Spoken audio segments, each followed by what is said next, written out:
श्री गणेशाय नमः। जय माता दी। माता रानी का श्री अर्गला स्तोत्र। श्री मार्कंडे जी बोले, जयंती मंगला काली व्रत काली कपालिनी दुर्गा शिवा धात्री स्वाहा आदि देवियों को मेरा नमस्कार हो। हे चमुंडे देवी, समस्त प्राणियों के दुख निवारण करने वाली आपकी जय हो। हे सर्वव्यापक देवी कालरात्रि, आपकी जय हो। मधु तथा केटव दैत्यों का दलन करने वाली ब्रह्मा जी को वर देने वाली आपको नमस्कार हो। हे देवी, आप मुझे सुंदर रूप ये यश दो तथा काम क्रोध आदि शत्रुओं का नाश करो। महिषासुर का नाश करने वाली भक्तों की सुखदाता देवी जी को नमस्कार हो। मुझे रूप दो, जय दो, जश दो, शत्रुओं का नाश करो। हे रक्तबीज का वध करने वाली देवी और चंड मुंड असुरों का विनाश करने वाली माता, मुझे सुंदर रूप, जय जश दो, शत्रुओं का वध करो। हे शुंभ निशुंभ दुर्मक्ष नामी दैत्यों का मदमर्दन करने वाली, मुझे रूप दो, शत्रुओं का नाश करो। आपका रूप तथा चरित्र अचितन्य है, सभी शत्रुओं का आप ही नाश करने वाली हो। मुझे रूप दो, जय दो, जश दो, शत्रुओं का संहार करो। हे पाप नाशक चंडिके, सर्वदा भक्ति पूर्वक आपके चरणों में मस्तक झुकाते हैं, उन्हें रूप दो, जय दो, जश दो, शत्रुओं का नाश करो।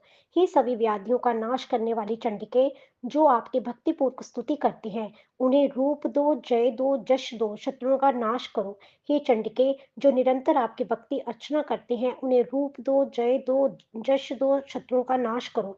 हे देवी जी, आप मुझे सौभाग्य, आरोग्य और परम सुख दो। रूप दो, जय दो, जश दो, शत्रुओं का विध्वंस करो। मेरे शत्रुओं का नाश करके मुझ में बल बढ़ा दो। रूप दो, जश दो, शत्रुओं का नाश करो। हे देवी, मेरा कल्याण कीजिए और उत्तम धन संपत्ति दीजिए। रूप दो, जय दो, जश दो, शत्रुओं का नाश करो। हे माता, आपके चरणों पर देवता और दैत्य दोनों ही अपने मुकुटों की मणियां घिसते रहते हैं। कृपा कीजिए, मुझे रूप दो, जय दो, जश दो, शत्रुओं का नाश करो। हे मातेश्वरी, अपने भक्तों को विद्वावान, जशवान, लक्ष्मीवान करो।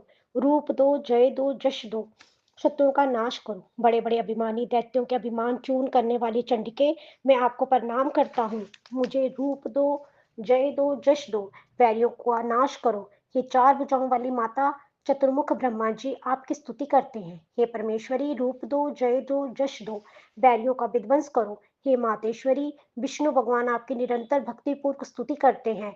मुझे जश दो, जय दो, वैरियों का विध्वंस करो। श्री पार्वती के पति महादेव जी से स्तुत हे परमेश्वरी, रूप दो, जय दो, जश दो, शत्रुओं का नाश करो।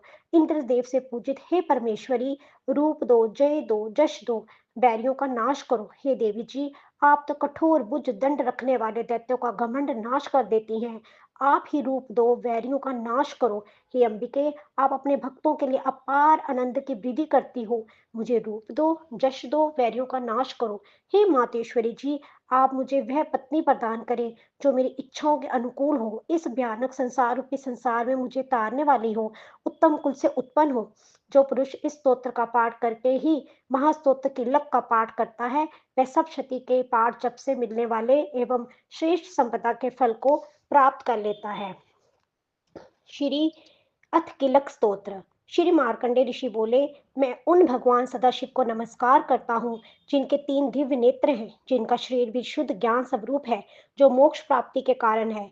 अर्क चंद्रमा जिनके मस्तक पर शोभायमान है, मंत्रों के चाप एवं उत्लीकन आदि को समझकर पाठ करने वाला पुरुष मोक्ष पा लेता है, अतः इसका ज्ञान होना आवश्यक है।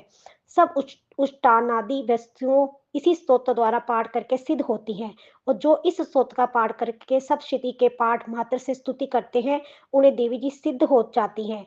उच्चाटनादि प्रयोगों में उन पुरुषों को मंत्र, औषधियां आदि किसी अन्य साधन की आवश्यकता ही नहीं पड़ती। बिना जप के ही सभी उष्टानादि सिद्ध हो जाते हैं। क्या समस्त उच्चानादिक इसी से सिद्ध हो जाते हैं? इसी प्रकार की लोगों को शंका हुई।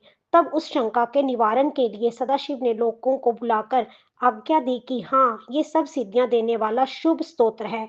उस चंडिका स्तोत्र को भगवान सदाशिव ने गुप्त कर दिया। इस स्तोत्र के पाठ द्वारा प्राप्त होने वाला पुण्य कभी समाप्त नहीं होता। साधक सभी प्रकार का क्षेम प्राप्त कर लेता है, इसमें कोई भी संशय नहीं। कृष्ण पक्ष की चतुर्दशी अथवा अष्टमी के दिन एकाग्र होकर जो अपना सब कुछ भगवती को अर्पण कर देते हैं और फिर प्रसाद रूपेण ग्रहण कर लेते हैं, उस पर भगवती प्रसन्न होती है, अन्यथा नहीं। इस रूप के किल्लक द्वारा महादेव जी ने इसे भी कीलन कर दिया है। इसके द्वारा जो सप्तशती को निष्कीलन करके स्पष्ट होकर नित्य पाठ करता है, वह सिद्ध हो जाता है। देवी जी का गण एवं गंधर्व होता है। वह कहीं भी घूम रहा हो, उसे कोई भय नहीं होता, ना उसे अकाल मृत्यु होती है। देहांत होने पर वह मोक्ष पाता है। इसलिए इस कीलक स्तोत्र को समझकर तथा उसका उत्कीलन करके पाठ करना उचित है। जो इस प्रकार नहीं करता, उसका नाश होता है। तभी तो बुद्धिमान इसे समझकर ही उत्कीलन से संपन्न स्तोत्र का पाठ आरंभ करते हैं। जो कुछ भी रमणियों में सौंदर्य, सौभाग्य आदि दिखाई देते हैं, वे सब के सभी देवी जी के कृपा के फल हैं। इसी कारण इस शुभ स्तोत्र का जप सदा करते रहना चाहिए। इस स्तोत्र के मंद स्वर से पाठ करने से थोड़ा फल मिलता है, उच्च स्वर से अधिक फल मिलता है। सभी सिद्धियां प्राप्त होती हैं। अतः उच्च स्वर में से पाठ आरंभ करें।